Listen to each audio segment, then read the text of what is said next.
यवतमाळ जिल्ह्यातील नवीन घडामोडी पाहण्यासाठी आजच आमचा MH29 मीडिया या चॅनलला यूट्यूबवर सबस्क्राईब करा आणि बेल आयकॉनला प्रेस करा. MH29 मीडिया, बातमी आपल्या गावाची. नगर परिषद व उप नगराध्यक्ष व स्वीकृत नगरसेवक निवड पूर्ण. सेनेच्या शिरी नगर परिषदेच्या उपाध्यक्ष पदाचा तुरा. स्वीकृत नगरसेवक पदासाठी 2 नवीन चेहऱ्याची वर्णी. आज 12 जानेवारी रोजी सोमवारी उपनगराध्यक्ष व स्वीकृत नगरसेवकची निवड नगर परिषद सभागृह आर्णी येथे पार पडली आहे. यात उपनगराध्यक्ष पदाकरिता काँग्रेस पक्षाकडून सय्यद रियाज आणि महायुतीकडून निलेश रमेश गावंडे यांनी अर्ज दाखल केले होते. यात निलेश गावंडे यांना 14 मते मिळाली तर सय्यद रियाज यांना 9 मते मिळाली. अशा अधिकृत पद्धतीने उपाध्यक्ष पदासाठी निवड करण्यात आली. यात निलेश गावंडे यांना उपनगराध्यक्ष पदाकरिता निवड करण्यात आली व स्वीकृत नगरसेवक पदाकरिता सदस्य म्हणून काँग्रेस पक्षाच्या वतीनं काँग्रेस पक्षाचे राज्य उपाध्यक्ष व नगर परिषद आर्णीचे माजी नगराध्यक्ष अरीज बेग यांच्या पत्नी डॉक्टर नाहिद अरीज बेग यांची निवड करण्यात आली.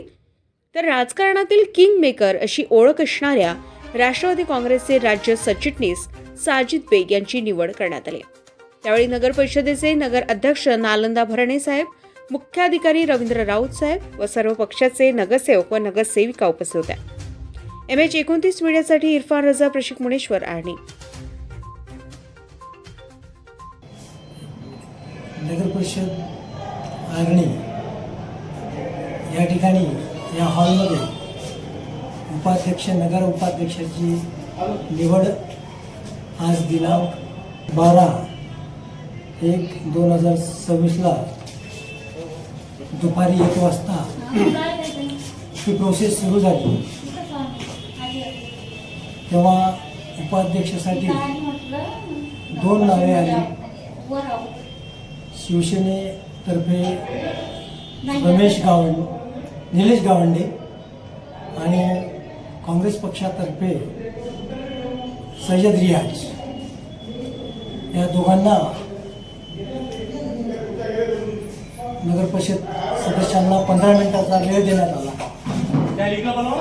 कुणाला मागे घ्यायचा असेल तर अर्ज मागे घेऊ शकता या 15 मिनिटामध्ये.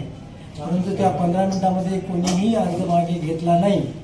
त्यामुळे वरचा हात करून निवडणूक घेण्यात आली आणि निलेश गावंडे यांना 14 मते पडली आणि सय्यद रियाज यांना 9 मते पडली आणि या एकूण 23 मते झाली आणि या 23 पैकी 14वाला निलेश गावंडे हा उपाध्यक्ष या पदाकरिता घोषित झाला.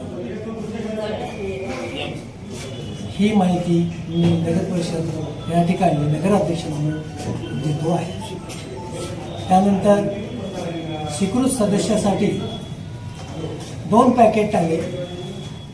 एक राष्ट्रवादी अजित पवार गट आणि दुसरं भारतीय राष्ट्रीय काँग्रेस पक्ष यांच्याकडून दुसरं पॉकेट आलं आणि भारतीय राष्ट्रीय काँग्रेस पक्षामधून आरिश भैया यांच्या मिसेसचं नाव डिक्लेअर झालं आणि दुसरं अजित पवार गटाकडून आपले साजिद भैया यांचं नाव डिक्लेअर झालं.